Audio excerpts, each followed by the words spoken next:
Hey you guys, Morten Ostad here, welcome to my channel. This video is a combined, let's call it a record store day bonus video, and another one in the vinyl community videos that I've made a couple of that I have called the reach of the vinyl community. Now this reach doesn't come from that far away, and neither do the records, but they come from another country. They come from Sweden, yes.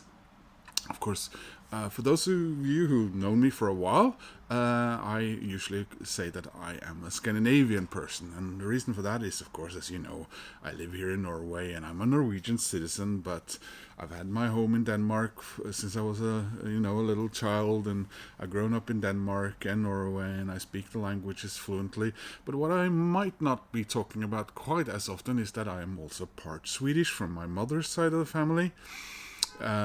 She originally was born down in Skåne, in the southernmost county of Sweden, or the lost county if you're talking, or amt if you're a Danish person. My grandparents were actually her adopted parents. But she had Swedish parents originally, but the ones that I remember being my mormor or morfar, grandmother and grandfather on my mother's side, were her adopted parents originally. So my grandmother, she lived in Lund in Skåne, and my grandfather lived with his new wife up in a suburb of Stockholm called Farstad, and which is after my mother got adopted, is where she grew up until she found a Norwegian man and married him and moved to Norway. Not my dad, by the way, my half-brother's father.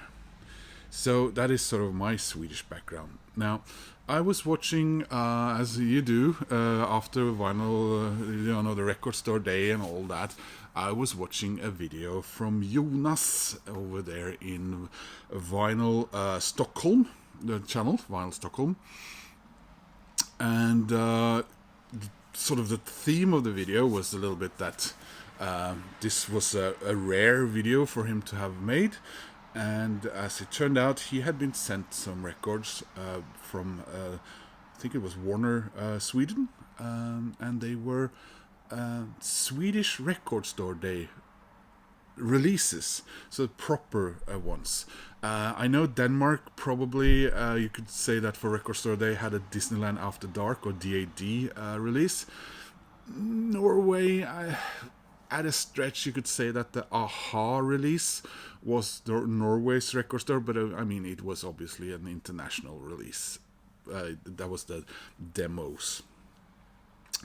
So, I talk sometimes about how I'm fascinated with how much you guys in the vinyl community that I follow and subscribe to and communicate with, and even some of you, I've now become friends with on Facebook and so on, and we talk, and how you inspire my record purchases. Obviously Steve Carlson over there now in Colorado, Ben Rankins down in Victoria, in Melbourne. He's inspired several of the purchases I made. Jack in Scotland, very much so. Mike in England. But I'm now proud to say that I have been inspired by Jonas in Sweden. And because I would love to get to know more people in the vinyl community. Obviously, it's always nice to know more people who share the same interest as you, but also from Scandinavia. And so far, I have not really communicated much with anyone from Norway. I have some in Denmark, and now a little bit in Sweden as well. And for some reason, Finland seems to be overrepresented in the Nordic sense of the thing. So the other thing that's special about this order, which I just picked up a couple of hours ago, is that it's actually from Sweden. So I ordered records from a Swedish record shop. I bought records from Swedish record shop many times. I often go to Gothenburg, and I think one of my first record store day experiences was in Stockholm when I went to Pet Sounds on Söder. But they haven't really had any way for you to order records, these shops, to Norway. Maybe to other European countries. As I told you before, Norway is not a member of the European Union. And that does put a bit of a spanner in the works sometimes when you want to order stuff, because it's held up in customs here in Norway and you have to pay extra VAT and all that stuff. But what they've done now, and what they've also done with the Danish online record shop called iMusic, for example, is they made like a Norwegian page. So instead of iMusic DK, you write iMusic Norway,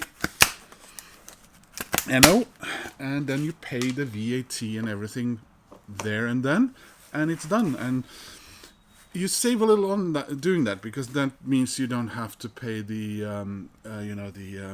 post and the customs for doing the handling. So that saves a little on that, although you still have to pay the Norwegian VAT. So this is from Bengans. They have record stores in Gothenburg, where I've been, and I've filmed for you guys a few times, and in Stockholm as well. And they had the records that Jonas was talking about. So this is kind of cool for me. Finally get to order records from Sweden. Oh, verkligen. Så där.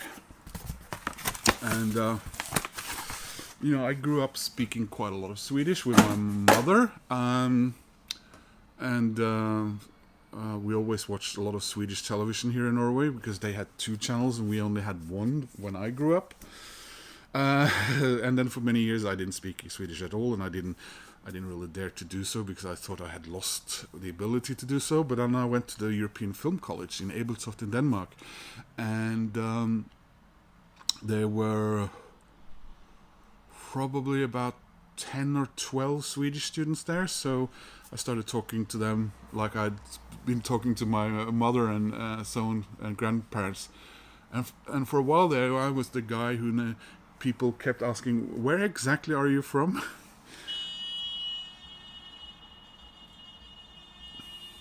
City living, hey, hey, hey. Wow, this is such cool art.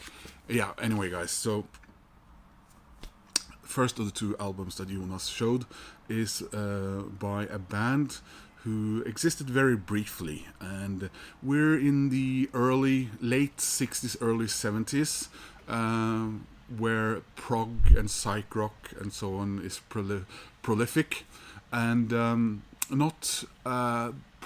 maybe not a mile or 100 miles away from some of the Danish music I showed you guys. I don't know if you go back, you can see that I showed a record by the Danish Steppenwolf, the Danish Steppenwolf.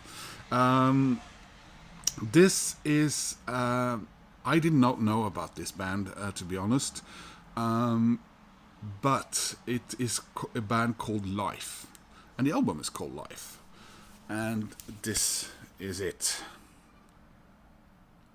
And it's a gatefold, which is a good thing, because it'll sort of, you get the artwork here. Now, Jonas told us that this record was ostensibly, Morten using big words there, recorded in Swedish.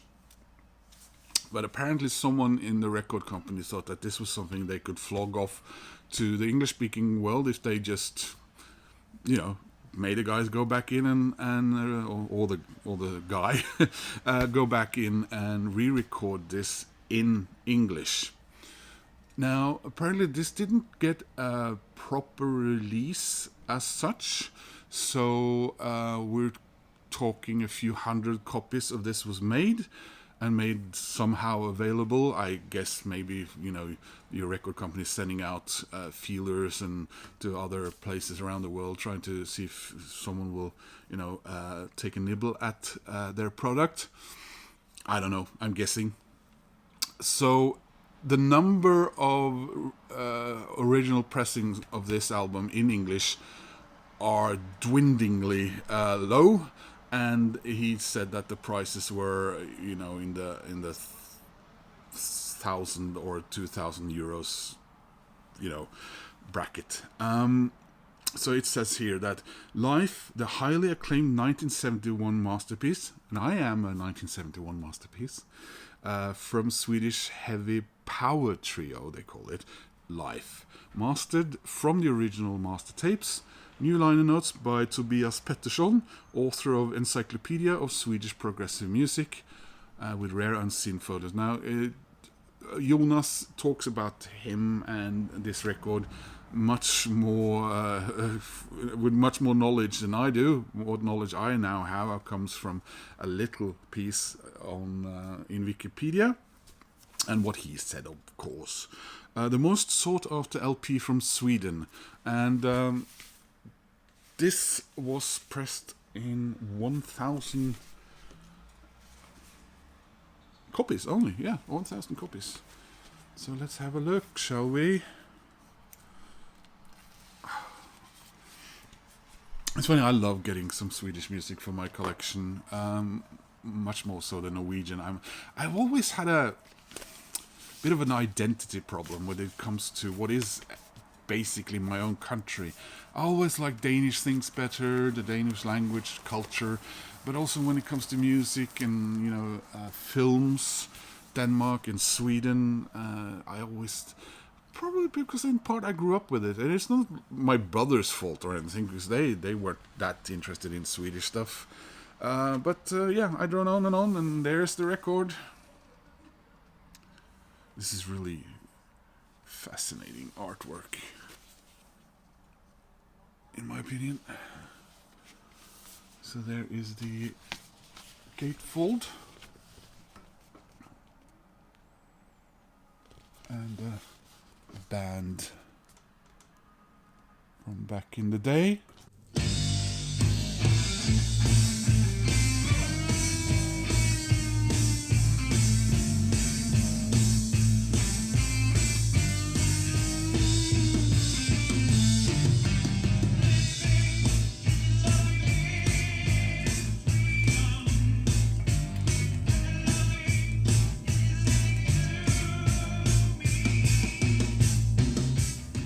Yeah, obviously the song titles are in English now then. So you can take a look at those. 1971, Electric and Musical Industries Limited Svenska AB. AB is Swedish for incorporate, isn't it? Limited, incorporate, yeah. So what do we have in here? We have... yeah. Those were the days.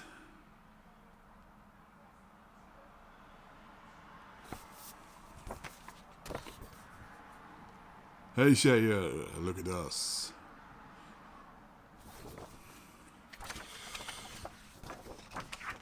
Let's see. Another one.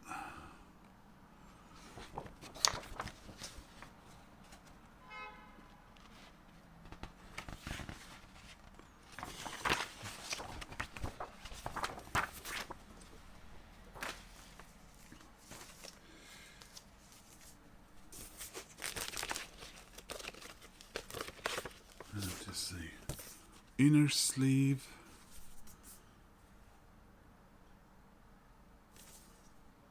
With a few notes there in Swedish.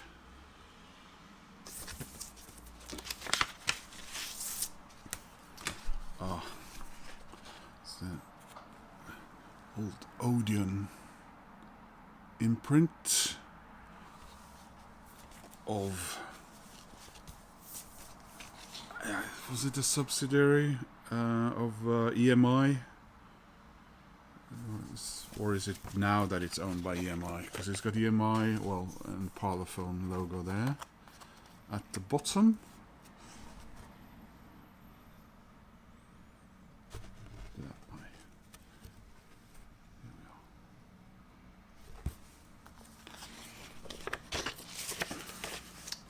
So like I said, did I say it? A very short-lived band. They recorded this, and that was all she wrote. I think other members went into other projects and so on after that. But yeah, that was it. So I'm very excited. Of course, I heard a little bit from what Jonas played on his channel, and that was enough for me. I was sold. She walks across the room, and she cries out for more, and I just close my eyes, and I open the door. I'm standing on a threshold. I see what I've seen before, but I just keep on walking through the corridor. You're feeling like your head was inside. Then next up, now this is going to be maybe a little more difficult for you guys out there to get into, but remember, if you watched my previous videos that I've done lately, we talked about the reach of the vinyl community and how at least we over here who don't necessarily have English as a first language might be listening to rock and pop and so forth in other languages that we ourselves can't understand. But somehow I sometimes get the feelings that we here in Europe still do that maybe more than people who grow up hearing only English initially. Might be far-fetched, but I mean, there are many peoples around the world, like I said, people in France or Germany, when I was younger, who could not speak English. They're much better at it now. But they would listen to English and try and sing along and not understanding a word that... And you know, sometimes just grab stuff and to hell with what the person is singing. Just enjoy the moment or the tone of it or the feeling you get from it. And maybe you could do this with Olle Ljungström, Det stora kalaset. Yeah, so Olle Ljungström is slightly known to me, but more or less because Jonas sort of reminded me of where he comes from. He was in a Swedish band, and now I forgot the dates on this. Yeah, there we go. He was in a Swedish band from 79 to 83, 84 or something, called Reeperbahn. And they were contemporary to bands that I do know, like Imperiet and Ebba Grön, which was played a lot here in Norway when I grew up, and maybe Reeperbahn was too.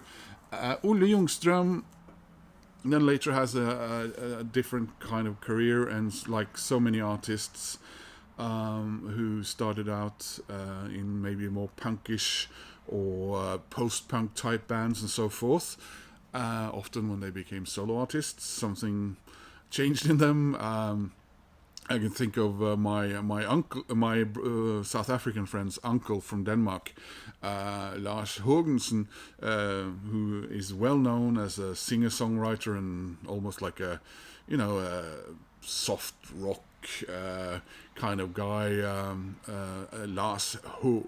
He started out in a very different kind of band in Denmark in the late 70s, early 80s. I'm supposed to say something and then it just drops out of my mind. Yeah, he started out in a band called Cliché, and you know, maybe Thåström changed his approach to music, or he didn't. But yeah, where am I going with this? So anyway, Olle Ljungström went on to have a solo career, which unfortunately I have been unaware of. But when Jonas talked about it, and he talked about how he inspired other Swedish artists that are more contemporary, that I love, like Kent, and of course one of my absolute Scandinavian favorites, Håkan Hellström, then I guess I was sold on the idea of getting this record.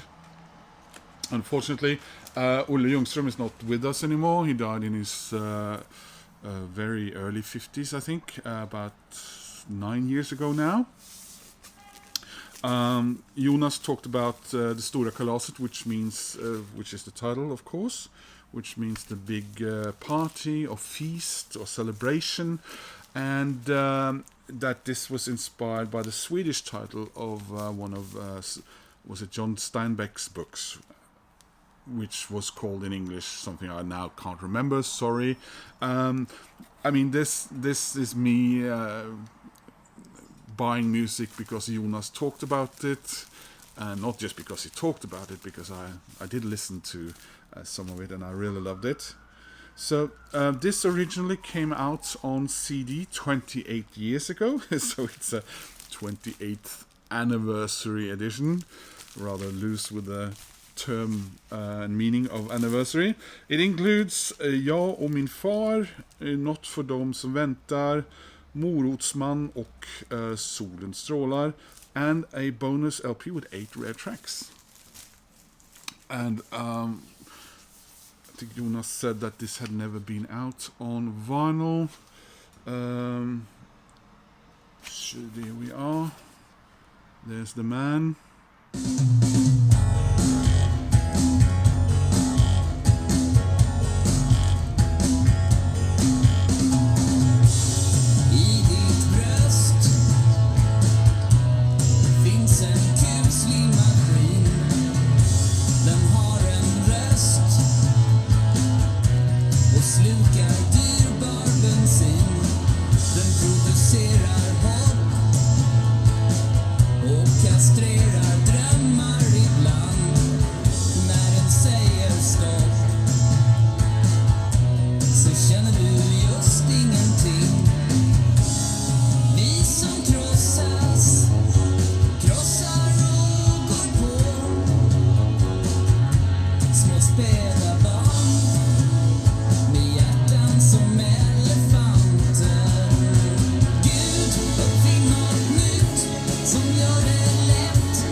Swedish titles there that you probably won't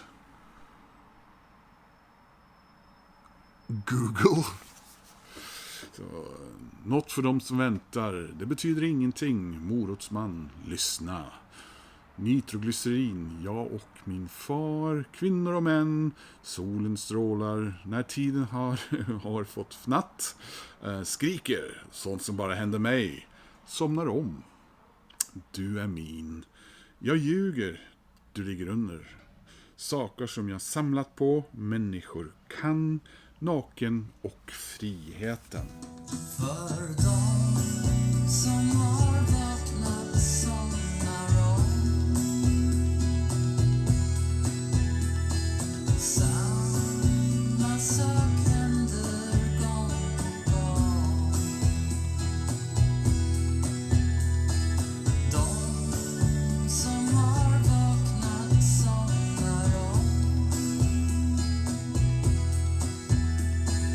Den som vet förstår nog ingenting. I don't get to speak a lot of Swedish. I have a couple of sort of older friends in Sweden who are, used to be friends of my father and me. To talk to them once in a while in order to speak a little Swedish, but it's fairly rare. So this was an opportunity for me to speak about some Swedish artists. and talk about Record Store Day from Sweden, which is really cool. Wish it could have been embraced here in Norway and we could get some proper Norwegian titles. I think Big Dipper do try to make those things happen, but and also talk a little bit something that which is close to my heart, which is the reach of the vinyl community, which I will try and sort of make a bit of a moniker for me now that I've had the reach of the vinyl community from New Zealand with the Clean, and the reach of the vinyl community with some Australian music video which is coming in a few days hopefully, or has already gone out, and try and get you guys aware at least of some Scandinavian stuff in between. And even though I am of course the Norwegian ambassador to Wales, and those are a couple of Swedish DVDs. You have Tårtan, one of the weirdest children's programs ever. Sweden made some children's program that were psychologically slightly damaging, but we also did that in Norway and Denmark. Psychosocialistic children's education, probably. And then you have Repmånad, which is when we had general, everyone. All men had to go into the army for a year when we were 18, 19 years old. And then once in a while you'd get a call up and have to go back and retrain and go into the forest and be a soldier for a while. So that's a really funny film about that. And then you have Kalles Klatreträd, which is just the sweetest, most wonderful animated children's program ever. You can actually find at least that one in the whole series, I think, on YouTube if you want to check that out. I've been waffling on here. Sorry about that, but I was excited that I could do something which had a relation to Sweden. Tusen tack Jonas för de här fantastiskt inspirerande videon du gjorde som fick mig att kolla och hitta de här skivorna. Jag prövade på iMusic, men de fanns inte där, och så tänker jag Bengans. And then Bengans had actually started to sell records online to Norwegians, which was really cool. Thank you so much, guys, for watching. If you like this video, I hope you will do me the favor and click like. That helps my channel. If you want to subscribe, well, that makes me happy. Hope to see you soon in another video. Hey, though!